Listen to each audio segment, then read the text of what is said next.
Ignition sequence starts. 6, 5, 4, 3, 2, 1, 0. Liftoff. We have a liftoff.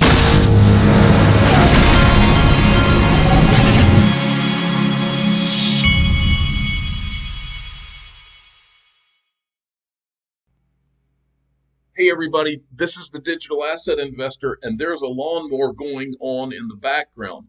But if you've been listening to this channel for any period of time, you know that this channel is all about problems, technical difficulties, and things going on that I can or cannot control, like tornado sirens. So I just wanted to get into this video real quick. At the end of this video, by the way, I think we live in times right now where people need a little bit of guidance and inspiration. I'm going to let you listen to something that my father, the official father of the Digital Asset Investor channel, raised me listening to. And I found a couple of key clips from things I listened to the entire time I was growing up that my dad made me listen to that have really helped me in life. And I'm going to let you hear them. But first, I want to start with the ticket attorney, and he sent me this article. Coinbase and Ripple-backed startup launches Twitter-based payment system. Fintech startup Dharma is launching a new system that allows Twitter users to accept payment in U.S. dollars. And down here, it's interesting. It says introducing social payments, a Twitter-native financial ecosystem. Today, you can send USD to any Twitter handle, regardless of where that person lives, even if they don't have a Dharma account. Now every Twitter handle accepts and earns interest on payments. And down here it says in February 2019, the company completed a $7 million round that saw participation from Ripple, Coinbase Ventures, and Polychain Capital. So there you go. Then XRP Bart has been active today. He sent me a couple of tweets that I think are a good indication of there's a groundswell in digital assets. I can feel it. You might be able to feel it. But you can feel that something is about to happen. You can feel the imminence of it. I can anyway. But anyway, here's XRP Bart. He sent me this. This is an interaction between Bitcoin Ben and CZ Binance just bought CoinMarketCap. And he says, listen to community time. What would you like to see improved, added, or removed from CoinMarketCap? Ben says, get rid of the false volume. Go off of blockchain volume. Go off of blockchain volume only. And then XRP Bart says, if price is down to real volume, then XRP will be number one. And Ben says, then so be it. True is truth. Truth is truth, I guess is what he meant to say. But I think Bitcoin Ben knows what the truth is. I think he's pretty savvy guy. All right, and then there was this from Charles Hoskinson, who is with Cardano and created ADA. Fake accounts of our ambassadors and me are starting to pick up again. This is a very bullish sign. Yeah, when you start seeing all these people creating these fake accounts, trying to act like they're prominent people in blockchain, it is a big sign. Well, speaking of big signs, yesterday it was announced by Ripple that they are suing YouTube, okay? And I'm going to give you my thoughts on this, but Brad Garlinghouse had tweeted this out. Across the industry, social media companies have failed to police their platforms from being abused by the entirely preventable imposter giveaway scams. Hundreds of people, including some of you, have been hurt yet by big tech companies. Anyway, Brad Garlinghouse has been trying to make YouTube aware of these scams for a long time. We've seen them where they'll try to pretend like they're him. One of the more common ones is they'll either hack or get a hold of a YouTube channel with a lot of subscribers, and then they'll run they make it look like it's a live broadcast of someone like Brad Garlinghouse, and they will say that there's a free XRP giveaway, and then they'll ask you to send them some XRP, and then they'll say they're going to send you some back, and they never do. That's how the scam works. So, but here's what my thoughts are on this. I believe that Ripple knows. I mean, how could you not know? I believe Ripple knows that XRP is going to be worth far more than it is right now. And I believe that Ripple sees these scams and says, you know what, at some point somebody could probably sue YouTube and say, I lost once it's at a high value, I lost the equivalent of some millions of dollars worth of XRP. And Ripple knows that those are going to be, because of the price of XRP, that at some point those could be very large damages. And they are going on the record right now, and they're going to have documented proof that they're going to be able to hold up documents that say, yeah, we tried to tell them and YouTube didn't listen. That's what I believe this is about. That's what makes sense. And then this is from XRP Crypto Wolf. Brad said, I think you're seeing a recognition that digital assets are non-inflationary and as a store of value can be very effective. And I think you can see that part of the coming year, 12 to 36 months. He's telling you it's coming. All right. And then he was on Bloomberg talking about this lawsuit. Emily, I think now more than ever, we are living at a time when seeing, so the large tech platforms not act in the best interest of the broad kind of consumer population is a real issue. And what we are seeing is scammers are taking advantage of these platforms, both things related to COVID, but frankly, this has been going on as it relates to cryptocurrencies, as it relates to Ripple and specifically XRP. It's been going on for well over a year. And for us, it was time, kind of enough is enough. We had worked on this case earlier in the year, waited a bit, given that some of the things were happening in the world, and felt like now is the time to not whine about this, but actually to do something about it. You two told us in a statement, we take abuse of our platform seriously and take action quickly when we detect violations of our own policies like scams and impersonations. They've been pointing out how many millions of videos they've been removing. Why do you think the action that they're taking is not enough? Well, Emily, I can tell you firsthand. I can give many examples where we have reported known fraud, known scams that are occurring with accounts representing to be me personally, and it's taken them weeks, if not months, to remove them.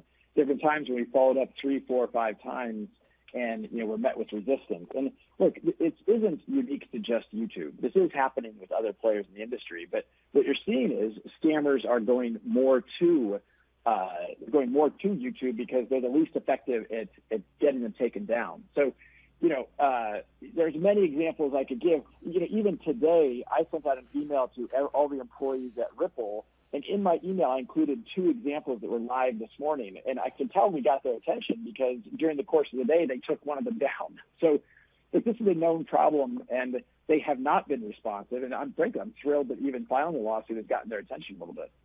Brad, talk to us about the impetus. I think they wanted to be on the record and get their attention, those 2 things. Now, you can't cover this without saying Google is an investor in Ripple and Google owns YouTube. That's a pretty interesting fact. All right.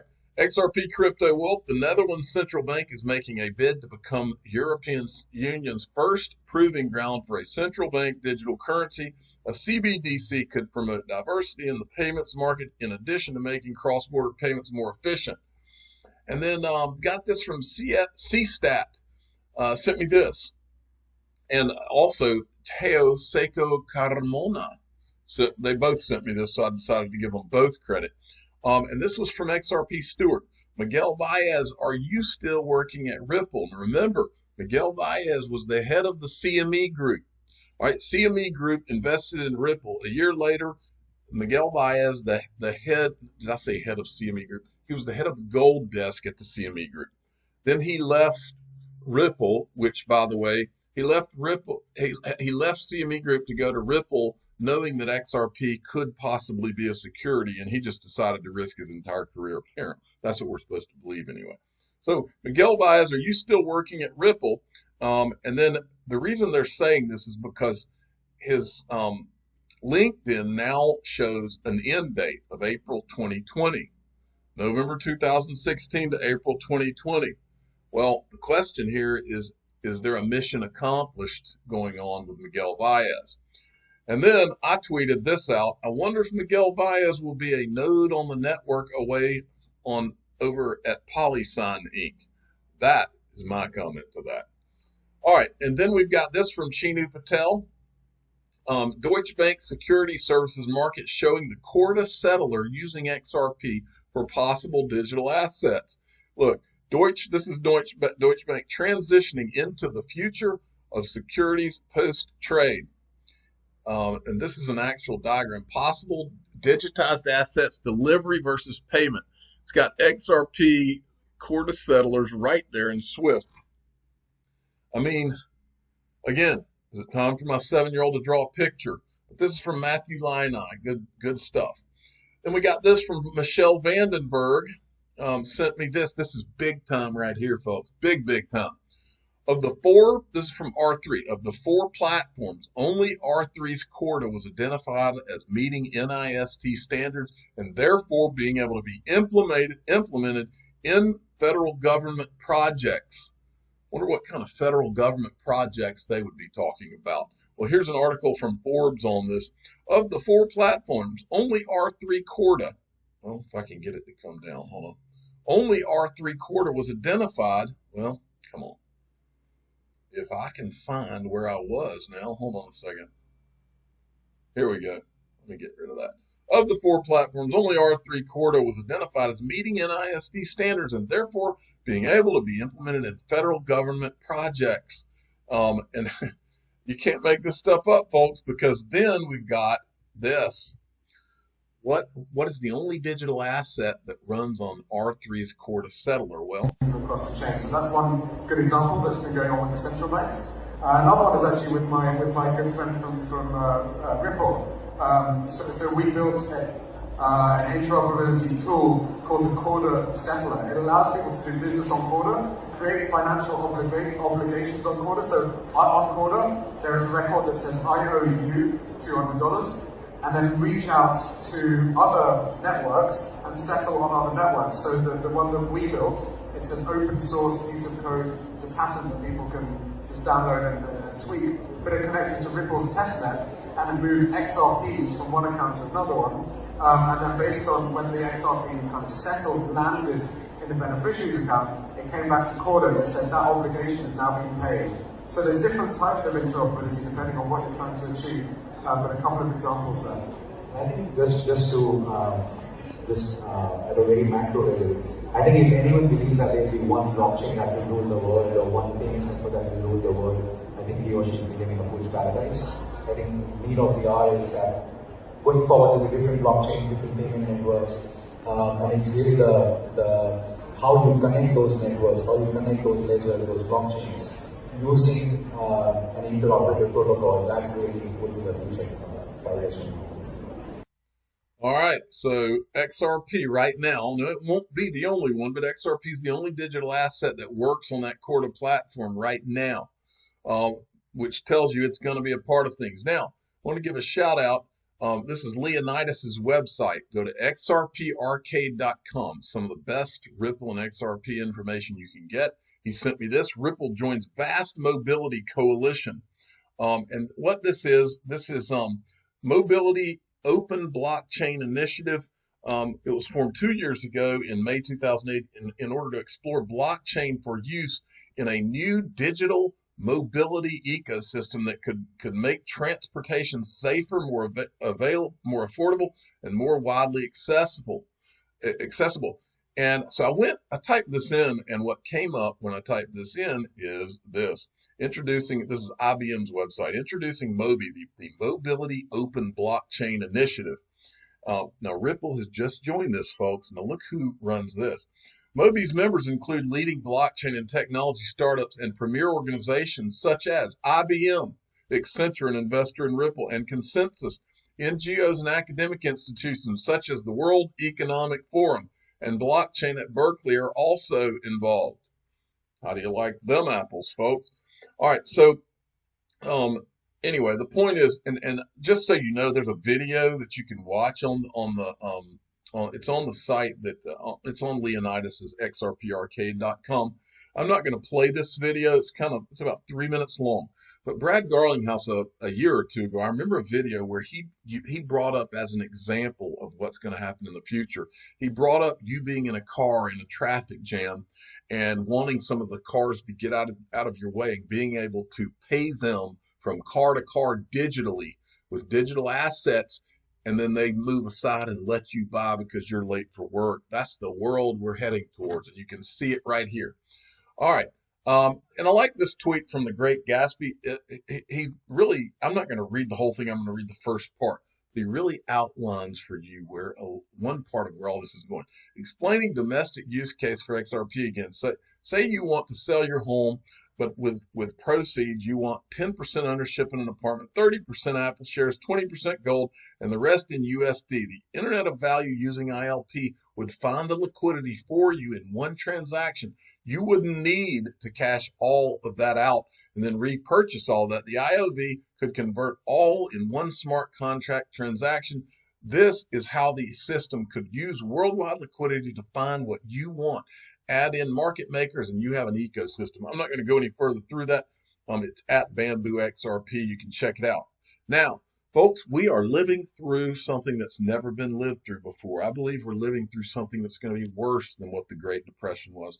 And for that reason, I'm going to show you right now someone that my dad literally gave me tapes and made me listen to. This is a guy named Earl Nightingale. I've talked about him before on this channel. There's a couple of clips that most of you have probably never heard that I'm about to play for you, because many of you are laid off. Many of you are going to be looking for work in this, or are looking for work in this situation right now. I'm going to play you something I think that can really help you in the way you think. I think most people think about getting a job and those types of things in a certain way, the wrong way. I'm going to play for you something. Earl Nightingale was one of the guys who was a motivational guy before there was motivational guys. Brilliant guy. I have literally built my whole way of thinking partially around this guy. So anyway, I want you to hear two clips, and I'm going to play you. It's about 4-minute clips. And if you don't want to hear it, don't hear it, but it might change your life. It certainly changed my life by listening to this guy. So I'm going to start right here. This is from, and by the way, this is from his set. It's called Lead the Field. Hold on 1 second. It's called Lead the Field. You can listen to the whole audio book right on YouTube, and you need to if you have not. He's also got The Strangest Secret, which you want to listen to first. But this is a clip you've got to hear. Listen closely, because this could directly affect your future. Concern, whether it's a gas station, a supermarket, a school club, PTA, or a well-organized home, you'll find behind its success an outstanding leader. This is the most valuable person in society. In industry, he or she makes the wheels turn, the entire economy work. This is the person who's been responsible for the growth of nations and their position in the world. The employer of millions, the dreamer, the planner, and a clock to him or her is something that other people watch. You'll find this person working early and late, and when not working, he or she is usually thinking and planning. Way back during the Depression of the 1930s, the phrase most often heard by employers was, "I'll do anything. Just give me a job."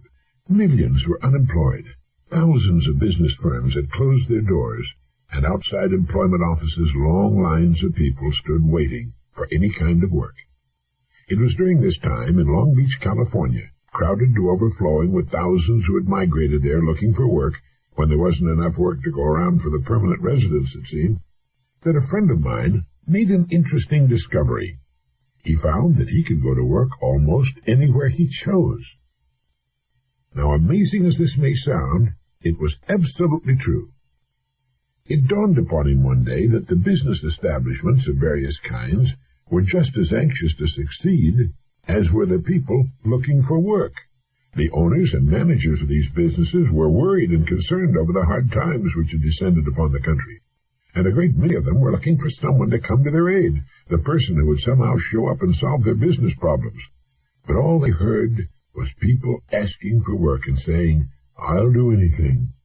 These people were asking for a paycheck from a company which was very likely teetering on the brink of financial ruin itself. And so signs appeared in windows all over the land reading, "No help wanted." This was a negative form of advertising, and while it kept the plaintive hordes away from the door, it also hurt business. Well, this friend of mine decided to become a part of the solution instead of a part of the problem. And his method was simple, and it worked like a charm. He selected the kind of business he felt he would like to work in, and in which he could build a career. He then devoted a month to finding out all he could about that particular business. He talked to other people in the same line. He heard their problems and what they felt was wrong. He talked for hours, asking questions, probing about what they felt was needed, and so on.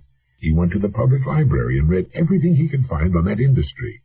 And then he began to think of ways and means by which this business might be improved. When he was ready and finally made his call on the company for which he had decided to work, instead of asking for a job, he said to the boss something like this: "I believe I know of several ways in which your business can be greatly increased, and I'd like to talk to you about them." Well, here he was, selling the one thing on earth in which his prospect was most interested.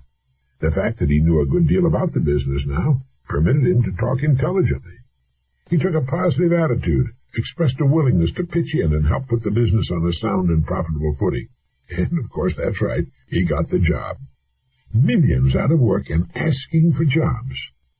But one man who found a way to be of help. What had he done? Well, first he had specialized. He had selected one line of work and decided that that was where his future would be.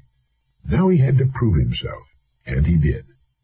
The jack of all trades and master of none was the man who suffered during the Depression.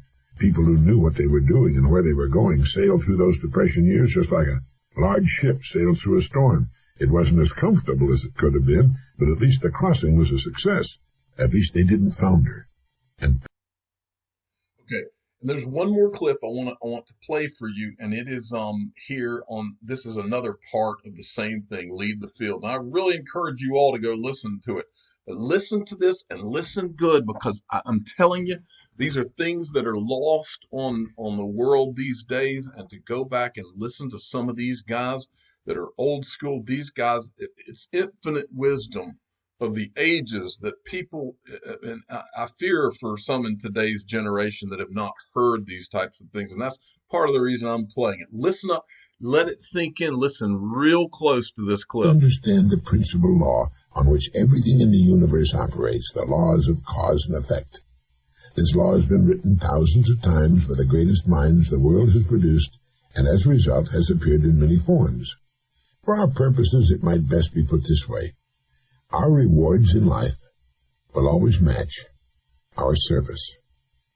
It's another way of saying, as ye sow, so shall ye reap. And it's been written in many ways in every language on earth.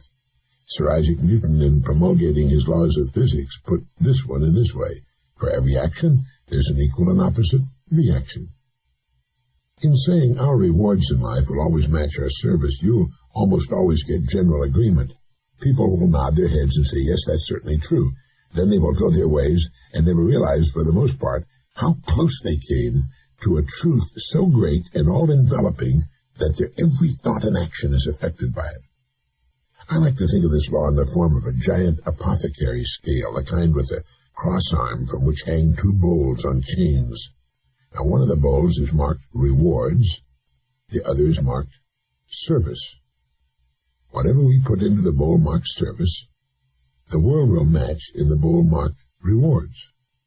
How we think, work, talk, and conduct ourselves is what we have to put in the bowl marked service, and the extent and nature of our service will determine our rewards. If any person alive is discontented with his rewards, he needs to examine his service. Action, reaction. As ye sow, so shall ye reap. What you put out will determine what you must get back in return. So simple, so basic, so true, and so misunderstood. If a business is not expanding to the quick and exciting tempo of the times, it must examine its contribution, its service. If a person is unhappy with his income, he must examine and reevaluate his service. Now, whom do we serve? Each of us serves a portion of humanity, and humanity, to any given person, is the people with whom he or she comes in contact. It's family, friends, neighbors, co-workers, customers, prospects, employer, all those he or she has chosen to serve. Everyone with whom we have any kind of contact is to us humanity, and to the extent that we serve, will our rewards be determined. Never before in the history of the world have human beings been so interdependent. It's as impossible to live without serving others as it would be to live if others were not constantly serving us, and this is good. The more closely knit this interdependence becomes, the greater will be human achievement. We need each other, and we literally cannot live without one another. Every time we strike a match, drink a glass of water, turn on the lights, pick up the phone, drive our car, put on our clothes, take a bath, mow the lawn, go fishing, try making your own fish hook sometime. We're being served by other human beings. Every time you look at your watch, you're being served by a great industry and by efforts of thousands of human beings. We all seek rewards, and we should understand that rewards come in two forms. There are tangible rewards and intangible, that is, rewards include the money we earn, the home we buy, the car we drive, the clothes we wear. But it also includes our happiness, our peace of mind, our inner satisfaction, the people we meet and enjoy. But remember this, whatever it is you seek in the form of rewards, you must first earn in the form of service to others. All attempts to sidestep this law will end in failure, frustration, and, if maintained long enough, ultimate demoralization. We can see this frustration on every side. We can see it in the tense, strained, and nervous faces, in the mountains of tranquilizers which are consumed every day, and we can also see it in the slack, bovine-like faces of those who have found the whole game too complicated and have simply given up, surrendered to the push and pull of circumstances. How much of this do you suppose is due to misunderstanding or ignorance of the simple and wonderful law of nature? It's my belief that a great deal can be traced to this cause. Now, do you understand this law, fully understand it, intellectually and emotionally? If you do, you can chart a wonderful course through life.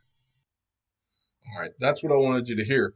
Those things have really guided me in my life, and I really do appreciate that my father put those things in my hands at an early age, because it really did mold the way I thought about things.